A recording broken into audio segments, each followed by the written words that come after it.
റബീഉൽ അവ്വൽ മാസങ്ങളിൽ മാത്രം കണ്ടുവരാറുള്ള ഒരു പ്രത്യേക തരം കരച്ചില്. അത് നിങ്ങളുടെ കേൾക്കുമ്പോണ്ടല്ലോ, ഓ എന്റെ സാറേ, ആരതാന്ന് പ്രത്യേകം പറയേണ്ട ആവശ്യമില്ലല്ലോ അല്ലെ. തിരുനബി സല്ലല്ലാഹു അലൈഹി വസല്ലമ തങ്ങളുടെ ജന്മദിനം വരവായി, അതോടൊപ്പം വഹാബികളുടെ കൂട്ടക്കരച്ചിൽ തുടങ്ങാറുമായി. കല്യാണ വീടുകളിൽ നമ്മൾ അലങ്കാര ലൈറ്റുകളും മറ്റു അലങ്കാരപ്പണികളും ചെയ്യും. എന്തിനാന്ന് ചോദിച്ച് നമ്മൾ പറയുന്ന മറുപടി എന്താണ്? മക്കളുടെ സന്തോഷത്തിന് വേണ്ടിയിട്ട്, മക്കളോടുള്ള സ്നേഹത്തിന്റെ പുറത്ത് നമ്മൾ ചെയ്യുന്നതാണ്. സമ്മേളന നഗരികളിലും ഇതേ പ്രകാരം തന്നെ നമ്മൾ കളർ ലൈറ്റുകളാൽ അലങ്കരിക്കാറുണ്ട്, ഭംഗിക്ക് വേണ്ടിയിട്ട്, സന്തോഷത്തിന് വേണ്ടിയിട്ട്. അതൊക്കെ പോട്ടെ, നമ്മുടെ വീടുകളിൽ ആവശ്യത്തിനപ്പുറം പല കളറിലും പല മോഡലുകളിലും അലങ്കാര ലൈറ്റുകൾ വെക്കുന്നുണ്ട്. എല്ലാം വെക്കുന്നത് സന്തോഷത്തിന്, ഭംഗിക്ക് വേണ്ടി ചെയ്യുന്ന സംഗതികളാണ്. ഇതേ ലൈറ്റുകളും ഇതേ അലങ്കാരങ്ങളും തിരുനബി സല്ലല്ലാഹു അലൈഹി വസല്ലമ തങ്ങളോടുള്ള മഹബത്തിന്റെ പേരിൽ ഏതെങ്കിലും പള്ളികളിലോ മദ്രസകളിലോ വീടുകളിലോ നാടുകളിലോ വെച്ച് കഴിഞ്ഞാൽ ഹറാം. എന്റെ പൊന്നാര വഹാബികളെ, ഒരു കാര്യം ചോദിക്കട്ടെ, നിങ്ങൾക്ക് യഥാർത്ഥത്തിൽ നബി സല്ലല്ലാഹു അലൈഹി വസല്ലമ തങ്ങളോട് സ്നേഹമാണോ അല്ലെങ്കിൽ വൈരാഗ്യമാണോ?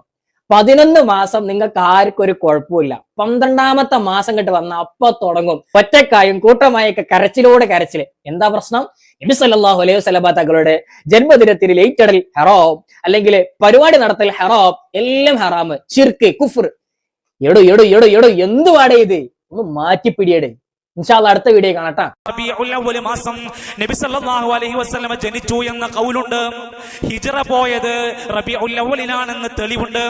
അതുപോലെ തന്നെ പ്രവാചകന്റെ മരണം സംഭവിച്ചതും ആ മാസത്തിലാണെന്ന് തെളിവുണ്ട്. അതുകൊണ്ട് തന്നെ അവർ മറ്റുള്ള കാര്യങ്ങളൊന്നും ചിന്തിക്കുന്നില്ല. അവർ ഏറ്റവും ഗൗരവത്തോടെ പറയാറുള്ളത് വഫാത്തിനെ കുറിച്ചായിരുന്നു. അതവരുടെ മനസ്സിൽ മായാതെ കിടക്കുന്നുണ്ട്. അതവർക്ക് പച്ചക്കവരുടെ മനസ്സിൽ തെളിഞ്ഞു കിടക്കുക. പ്രവാചകൻ ധരിക്കുന്ന സമയത്ത് പ്രവാചകരായിട്ടില്ല, നുബുവത്ത് കിട്ടിയിട്ടില്ല. ജനിക്കുമ്പോ പ്രവാചകനായ നബിയാണ് ഈസാ നബി അലൈഹിസ്സലാത്തു വസ്സലാം. എന്നിട്ട് പോലും അദ്ദേഹത്തിന്റെ ജന്മദിനാഘോഷത്തെ നമ്മൾ എതിർക്കുന്നവരാണ്. സഹോദരങ്ങളെ, ഈ മരണത്തെക്കുറിച്ചുള്ള സൂചനകൾ നബി സല്ലല്ലാഹു അലൈഹി വസല്ലമക്ക് നേരത്തെ ഇങ്ങനെ കിട്ടിയിരുന്നു. ചെറിയ ചില അടയാളങ്ങൾ വന്നിരുന്നു. അങ്ങനെ ഹിജ്റ 11ാമത്തെ വർഷം ഒരു സഫർ മാസം 29ാം തീയതി ഒരു തിങ്കളാഴ്ച ദിവസം അവിടുത്തെ ബഖീഅയിൽ ഒരു ജനാസയുടെ കർമ്മത്തിൽ നബി സല്ലല്ലാഹു അലൈഹി വസല്ലമ പങ്കെടുത്തു.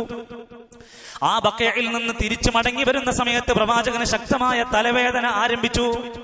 രോഗത്തിന്റെ കാരണമായ ഒരു തുടക്കം അതായിരുന്നു. ആ രോഗം വന്നിട്ടും പ്രവാചകർ സല്ലല്ലാഹു അലൈഹി വസല്ലമ 11 ദിവസം ജമാഅത്തായി, ഇമാമത്തായി നേതൃത്വം കൊടുത്ത് നമസ്കരിച്ചു. രോഗമുണ്ട്, അസുഖമുണ്ട്, ശക്തമായ വേദനയുണ്ട്. ആയിഷ റളിയല്ലാഹു അൻഹയുടെ വീട്ടിലായി ഒന്ന് കിടക്കാനൊന്ന് വിശ്രമിക്കാൻ അവിടുന്ന് ആഗ്രഹം പ്രകടിച്ചു. ഫദ്ൽ ഇബ്നു അബ്ബാസ്, അലി ഇബ്നു അബീ ത്വാലിബ് റളിയല്ലാഹു അൻഹുമാ രണ്ടുപേരുടെയും ഷോൾഡറിൽ അങ്ങ് കൈയിട്ട് പിടിച്ചിട്ട് കാലുകൊണ്ട് ശരിക്ക് നടക്കാൻ പറ്റാത്ത വേളയിൽ കാല് വലിച്ചിഴച്ച് നീങ്ങിക്കൊണ്ട് ആയിഷ ബീവിയുടെ വീട്ടിലേക്ക് അങ്ങ് താമസം മാറുകയാണ്. അവിടുന്ന് കണ്ട രംഗത്ത് നബി സല്ലല്ലാഹു അലൈഹി വസല്ലമയുടെ ഭാര്യയായ ആയിഷ ബീവി അവിടുന്ന് 2 സൂറത്തുകൾ മുഅവ്വിദാത്തുകൾ 3 സൂറത്തുകൾ ഓതി കൊടുക്കുകയാണ്. ഖുൽ ഹുവല്ലാഹു അഹദും നാസൊക്കെ ഓതിയിട്ട് റസൂലുള്ളാഹി സ്വല്ലല്ലാഹു അലൈഹി വസല്ലമയുടെ കൈകൊണ്ട്, ബറക്കത്താക്കപ്പെട്ട കൈകൊണ്ട് തന്നെ പ്രവാചകന്റെ തലയിലും ശരീരത്തിലും തടവിക്കൊണ്ടിരിക്കുകയാണ്. ഇസ്ലാമികമായ ചികിത്സകൾ അവിടുന്ന് ചെയ്തു കൊടുക്കുന്നു. മരിക്കുന്നതിന്റെ 5 ദിവസം മുമ്പ് ഒന്നുകൂടെ അതാ തലക്കും വയറിനും വേദന അനുഭവപ്പെട്ടതായി പറയുന്നു. തലക്കുമീതെ ശക്തമായി വെള്ളമൊഴിക്കാൻ പറയുന്നു. അല്പം ആശ്വാസം ലഭിച്ചപ്പോ സ്വഹാബത്തിന്റെ കൂടെ പള്ളിയിലേക്ക് പോകുന്നു. അവിടുന്ന് സ്വഹാബത്തിനോട് മിമ്പറിൽ ഇരുന്നു കൊണ്ട് പറയുകയാണ്, സുഹൃത്തുക്കളെ, 5 ദിവസം മുമ്പാണ് നമ്മുടെ പിതാവ് മരണപ്പെട്ടവരുണ്ട്, മാതാക്കൾ മരണപ്പെട്ടവരുണ്ട്, ബന്ധുക്കൾ മരണപ്പെട്ടവരുണ്ട്. അവരൊക്കെ മരിക്കുന്നതിന് മുമ്പ് നമ്മളോടൊരു ഗൗരവം പറഞ്ഞാൽ എത്രമാത്രം നമ്മളതിനെ കാണുന്നു. നമ്മുടെ നേതാവ് മരിക്കുന്നതിന്റെ ദിവസങ്ങൾക്ക് മുമ്പ് ഉപദേശം കൊടുക്കുകയാണ്. ഇനി പറയാൻ അവസരം കിട്ടിയില്ലെങ്കിലോ എന്ന് വെച്ചുകൊണ്ട് അതിൽ പറഞ്ഞത് ഫഖാല ഇന്ന അബദൻ ഖയ്യറഹുല്ലാഹു ബൈന അൻ യുതിയഹു മിൻ സഹറത്തിദ് ദുനിയാ മാ ഷാ. ഒരടിമക്ക് തെരഞ്ഞെടുക്കാനുള്ള അധികാരം കൊടുത്തു. ദുനിയാവും ആഖിറവും അദ്ദേഹം അള്ളാഹുവിന്റെ അടുത്തുള്ള ഉന്നതമായ കാര്യങ്ങൾ തിരഞ്ഞെടുത്തു. എന്നാൽ മരണത്തിനോടുള്ള ഒരു അഭിപ്രായത്തെ പറയുന്ന പോലെയായി നബി സല്ലല്ലാഹു അലൈഹി വസല്ലമ അബൂബക്കർ സിദ്ദീഖ് റളിയല്ലാഹു അൻഹുവിന്റെ മഹത്വം ഒന്നുകൂടെ ഊട്ടിച്ചേർത്തിട്ട് പറഞ്ഞു, എന്റെ ഉമ്മത്തിൽ ഇന്ന മിൻ അമന്നിൻ നാസി അലയ്യ ഫീ സുഹ്ബതിഹി വമാലിഹി അബൂബക്കർ. എന്റെ ഉമ്മത്തിൽ ഏറ്റവും വിശ്വസ്തനായ, സമ്പത്ത് കൊണ്ടും ശരീരം കൊണ്ടും എന്നോടുള്ള സഹവാസം കൊണ്ടും ഏറ്റവും വിശ്വസ്തനായ ആള് അബൂബക്കർ സിദ്ദീഖ് റളിയല്ലാഹു അൻഹു ആണ്. വലൗ കുന്തു മുത്തഖിദൻ ഖലീലൻ മിൻ ഉമ്മത്തി ലത്തഖദതു അബൂബക്കറിൻ, എന്റെ ഉമ്മത്തിൽ നിന്ന് ഒരു ഖലീലാനെ സ്വീകരിക്കാൻ പറ്റിയിരുന്നെങ്കിൽ അബൂബക്കറിനെ ഞാൻ സ്വീകരിക്കുമായിരുന്നു എന്നൊക്കെ പറഞ്ഞു കൊടുത്തു. അത് കഴിഞ്ഞ് നബി സല്ലല്ലാഹു അലൈഹി വസല്ലമ ജനങ്ങളോട് മൊത്തത്തിൽ ഒരു ഉപദേശം കൊടുക്കുകയാണ്. ഞാൻ നിങ്ങളുടെ മേൽ എന്റെ മരണശേഷം ഭയപ്പെടുന്ന കാര്യം എന്താണ് സ്വഹാബ? അഖ്വഫു മാ ഖാഫു അലൈക്കും മാ യുഖ്രിജുല്ലാഹു ലക്കും മിൻ സഹറത്തിദ് ദുനിയാ, നിങ്ങളുടെ മേലെ ഞാൻ ഏറ്റവും ഭയപ്പെടുന്നത് നിങ്ങൾക്ക് ദുനിയാവിന്റെ സൗകര്യങ്ങൾ തുറന്നു കിട്ടുമോ എന്ന പേടിയാണ്. നിങ്ങൾ പട്ടിണിയാവോ ദാരിദ്ര്യാവോ എന്നുള്ളതിനേക്കാൾ എനിക്ക് ഭയം നിങ്ങൾക്ക് സൗകര്യങ്ങൾ അധികരിക്കുമോ, നിങ്ങൾ ദുനിയാവിന്റെ പേരിൽ കൂടുതൽ സുഖമനുഭവിക്കുന്നവരായി മാറുമോ, അങ്ങനെ നിങ്ങളുടെ ഈമാനിനെയും മതത്തെയും അത് ബാധിക്കുമോ എന്ന പേടിയാണ് എനിക്ക് എന്ന് റസൂലുള്ളാഹി സ്വല്ലല്ലാഹു അലൈഹി വസല്ലമ പറയാം. പിന്നെ കൊടുത്ത ഉപദേശം പറയുന്നുണ്ട്, സ്വഹീഹുൽ ബുഖാരിയിൽ കാണാം, ലഅനത്തുല്ലാഹി അലൽ യഹൂദി വന്നസാറാ, നസാറാക്കളെ യഹൂദികളെ അല്ലാഹു ശപിച്ചിരിക്കുന്നു. ഇത്തഖദൂ അവരവരുടെ പള്ളികളെ, മസാജിദുകളെ ആരാധനാ കേന്ദ്രങ്ങളാക്കി, ഖബറുകളെ ആരാധനാ കേന്ദ്രങ്ങളാക്കി മാറ്റി. പ്രവാചകന്മാരുടെ ഖബർ നോക്കിയിട്ട് യഹൂദികളും നസാറാക്കളും ആരാധനാ കേന്ദ്രങ്ങളാക്കി അവരെ അള്ളാഹു ശപിച്ചിരിക്കുന്നു. ഇത് പറഞ്ഞ ആ വസിയത്തിനെ ഇന്ന് ഈ സമൂഹം എത്ര പേര് ഏറ്റിയിട്ടുണ്ട്? എന്നിട്ട് നബിമാര് പോട്ടെ, സ്വഹാബത്ത് പോട്ടെ, മുസ്ലിമാണോ എന്ന് പോലും തിരിച്ചറിയാത്തവർക്ക് വരെ ജാറമുള്ള കേന്ദ്രമാണ് കേരളം. ആണാണോ പെണ്ണാണോ, സുന്നത്ത് കഴിഞ്ഞിട്ടുണ്ടോ എന്ന് പോലും ഉറപ്പില്ലാത്തവർ, മൃതശരീരങ്ങൾ ഉണ്ടോ എന്ന് പോലും ഉറപ്പില്ലാത്തവർ, മരിക്കുന്നത് വരെ കുപ്പസ്വാമിയായിരുന്നവർ പിന്നീട് ഓച്ചറ ഉപ്പൂപ്പയായി മാറിയ കേരളത്തിലെ ജാറങ്ങളുടെ പരിശോധിച്ചു നോക്ക്. അല്ലാഹു ശപിച്ചതാണ് അലൽ യഹൂദി വന്നസാറാ, യഹൂദി നസാറാക്കളെ ശപിച്ചിട്ടുണ്ട്. അവരുടെ പ്രവാചകന്മാരുടെ ഖബറുകളെ ആരാധനാ കേന്ദ്രങ്ങളാക്കി. ആ ശാപം കിട്ടിയ യഹൂദി നസാറാക്കളുടെ ആ വിഭാഗത്തിന്റെ പ്രവർത്തനങ്ങളെ അതുപോലെ മാതൃകയാക്കുന്ന ഒരു കൗമായി മാറും. നബി തങ്ങൾ പറയാ, ലതത്തബിഅന്ന സനന മൻ കാന ഖബലകും, നിങ്ങളുടെ മുമ്പുണ്ടായിരുന്ന യഹൂദി നസാറാക്കളുടെ മാർഗം നിങ്ങൾ അതുപോലെ പിൻപറ്റുന്നവരായി തീരും. ശിബറം ബിശിബിരിൻ, ചാണിന് ചാണായി, വദിറാം ബിദിറായിൻ, മുഴത്തിന് മുഴമായി പിൻപറ്റും. ശരിക്ക് ഫലിച്ചില്ലേ? യേശുക്രിസ്തുവിന്റെ ജന്മദിനം ഡിസംബർ 25 ആഘോഷിക്കുമ്പോ ഇവിടെ മുഹമ്മദ് റസൂലുള്ളാഹി സ്വല്ലല്ലാഹു അലൈഹി വസല്ലമയുടെ മീലാദ് ആഘോഷിക്കുന്നു. തുടങ്ങി. അവിടെ ക്രിസ്മസിന് സ്റ്റാർ ഒട്ടിക്കുമ്പോ ഇവിടെ മീലാദ് ബൾബ് കച്ചവടമാണ്. ആണുങ്ങൾക്ക് വേണമെങ്കിൽ മൂസാക്കാനെ വിളിക്കണം, പെണ്ണുങ്ങൾക്ക് വേണമെങ്കിൽ അസ്മാത്താനെ വിളിക്കണം, ഈ ബൾബ് തന്നെ മേടിക്കണം, പട്ടിണി കടന്നാലും വേണ്ടില്ല ബൾബ് കൊണ്ട് അലങ്കരിക്കണം.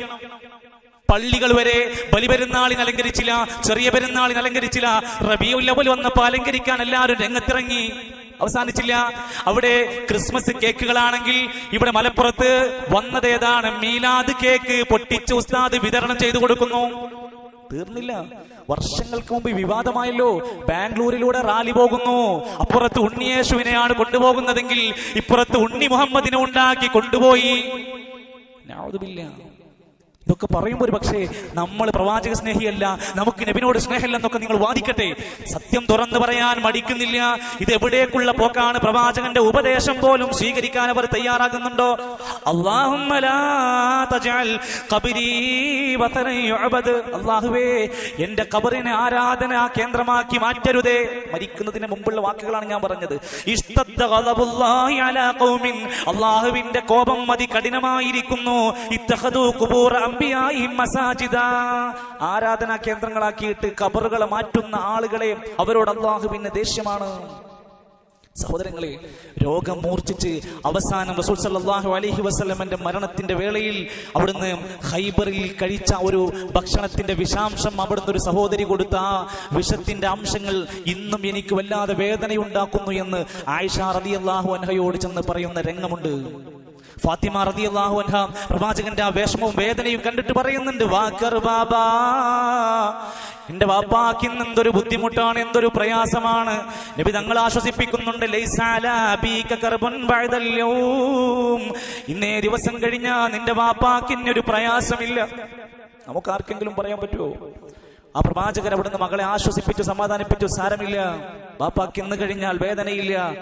ആയിഷ റളിയല്ലാഹു അൻഹയുടെ മടിയിൽ കിടന്നുകൊണ്ട് അബ്ദുറഹ്മാൻ ഇബ്നു അബൂബക്കർ റളിയല്ലാഹു അൻഹുവിന്റെ കയ്യിലുണ്ടായിരുന്ന അറാക്ക് കൊള്ളിയുണ്ട് നബി തങ്ങൾക്ക് പല്ല് തേച്ചു കൊടുത്തുകൊണ്ട് ആയിഷാ ബീവിയുടെ മടിത്തട്ടിൽ കിടന്നുകൊണ്ട് അവസാനം മരണത്തിന്റെ വേദനകൾ സഹിച്ച് റബീഉൽ അവ്വൽ മാസത്തിന്റെ ഒരു ദിവസത്തിൽ അത് നടക്കുമ്പോൾ മറക്കാൻ കഴിയില്ല. മുസ്ലിമീങ്ങളായി ഈമാനുള്ള ഒരു മനുഷ്യനും സഹിക്കാൻ കഴിയാത്ത നൊമ്പര കാഴ്ചയായിരുന്നു. വേദന കൊണ്ട് പുളഞ്ഞുകൊണ്ട് റസൂലുള്ളാഹി സ്വല്ലല്ലാഹു അലൈഹി വസല്ലമ ആ മുഖം ഇങ്ങനെ വെള്ളം കൊണ്ട് ഇങ്ങനെ തടവി കൊടുക്കുന്നുണ്ട്. ഇടയ്ക്ക് സംസാരിക്കാൻ കഴിയുമ്പോ പറയുന്നുണ്ട്, ലാ ഇലാഹ ഇല്ലല്ലാഹ് ഇന്നലിൽ മൗതി സക്കറാത്ത്. ഒരു പ്രവാചകരാണ് പറയുന്നത്, മരണത്തിന് വല്ലാത്ത വേദനയുണ്ട്, മരണത്തിന് വല്ലാത്ത വേദനയുണ്ട്, അസഹ്യമായ വേദനയാണ് എന്നും പറഞ്ഞുകൊണ്ട് കൈകൾ ഇങ്ങനെ ആകാശത്തേക്ക് ഉയർത്തിയിട്ട് മൂന്ന് പ്രാവശ്യം ഇങ്ങനെ പറയുന്നുണ്ട്. അങ്ങനെ ലോകത്ത് നിന്ന് അങ്ങനെ റസൂലുള്ളാഹി സ്വല്ലല്ലാഹു അലൈഹി വസല്ലമ വിട പറഞ്ഞു പോയ റബീഉൽ അവ്വലിന്റെ ചരിത്രം പറയുമ്പോ സ്വഹാബത്ത് ഈ രംഗം നേർക്കുനേരെ സാക്ഷിയായവരാണ്. സ്നേഹം അങ്ങേയറ്റം ഉള്ളവരാണ്. നബിന്റെ ജനനത്തിലും നബിയുടെ മരണത്തിലും ഹിജ്റയിലും യുദ്ധങ്ങളിലും പങ്കെടുത്തവരാണ്. അവര് ആ റബീഉൽ അവ്വൽ മാസത്തിൽ എന്താ സംഭവിച്ചത്? അബൂബക്കർ റളിയല്ലാഹു അൻഹു ഒരു കുട്ടിയെ പോലെ ഇരുന്ന് കരയാൻ തുടങ്ങി. ഒരു കുട്ടി ഇരുന്ന് തെങ്ങിക്കരയുന്നത് പോലെ വിഷമം കൊണ്ട് കരഞ്ഞു. ധീരനായ ഉമർ ഇബ്നു ഖത്താബ് റളിയല്ലാഹു അൻഹു, ശക്തനായ ഉമർ ഇബ്നു ഖത്താബ് റളിയല്ലാഹു അൻഹു ഇത് അംഗീകരിക്കാൻ സാധിച്ചിരുന്നില്ല. അദ്ദേഹം മരിക്കേ, പ്രവാചകർ മരിക്കേ. പിന്നീട് പറഞ്ഞു ബോധ്യപ്പെടുത്തി കൊടുത്തു.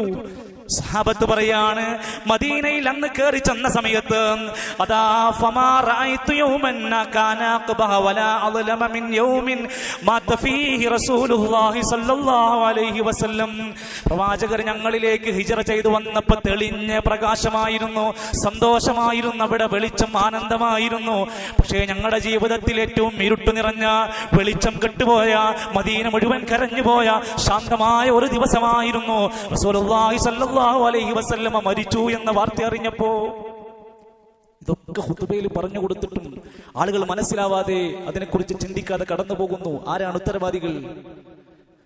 മരണത്തിന്റെ 4 ദിവസങ്ങൾക്ക് മുമ്പ് പോലും പ്രവാചകര് വല്ലാതെ രോഗം മൂർച്ഛിച്ച അവസ്ഥകൾ വരെ പണ്ഡിതന്മാർ പറയുന്നുണ്ട് ഹദീസുകളിലൂടെ. 4 നേരം ജനങ്ങൾക്ക് ഇമാമായി നിന്നു. ഇശാ നമസ്കരിച്ചുകൊണ്ടിരിക്കുന്ന സമയത്ത് ബോധം നഷ്ടപ്പെട്ട് തിരിച്ചു വരുമ്പോഴും ചോദിക്കുന്നത്, അവര് നമസ്കരിച്ചോ? നബി ചോദിക്കുകയാണ് സല്ലല്ലാഹു അലൈഹി വസല്ലം, അവർ അവിടെ നമസ്കാരം കൃത്യമായിട്ട് ചെയ്യുന്നില്ലേ? നമസ്കാരത്തിന്റെ ഗൗരവം പറഞ്ഞു കൊടുത്തു. ഓരോ രംഗങ്ങളും റസൂലുള്ളാഹി സ്വല്ലല്ലാഹു അലൈഹി വസല്ലമയുടെ നേർക്കുനേരെ അവർ കാണുകയാണ്.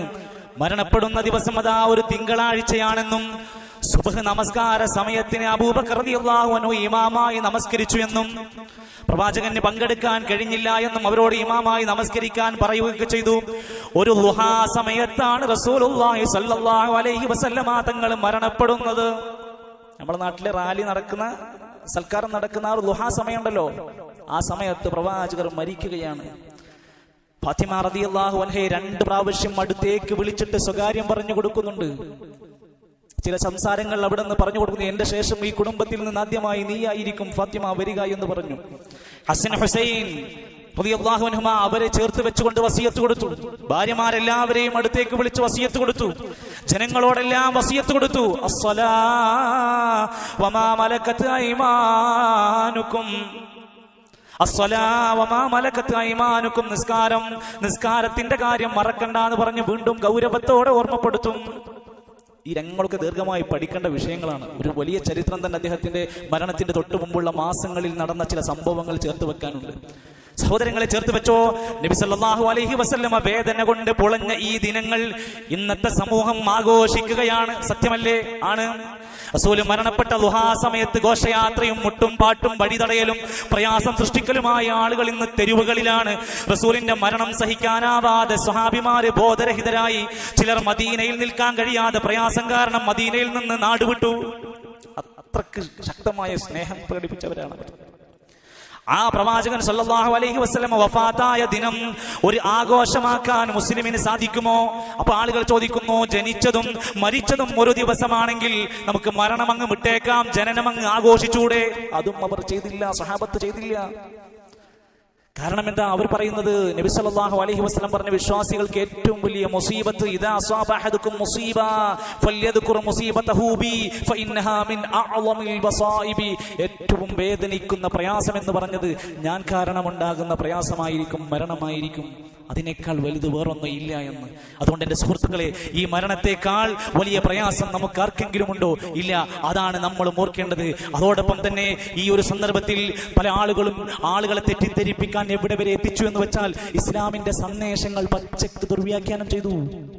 1987 റിസാല എന്ന് പറയുന്ന ഒരു മാസികയിൽ എഴുതി വെച്ചത് പെരുന്നാളിനേക്കാൾ വലിയ ആഘോഷമാണ് റബീഉൽ അവ്വൽ 12 അഥവാ 3ാമത്തെ ആഘോഷം.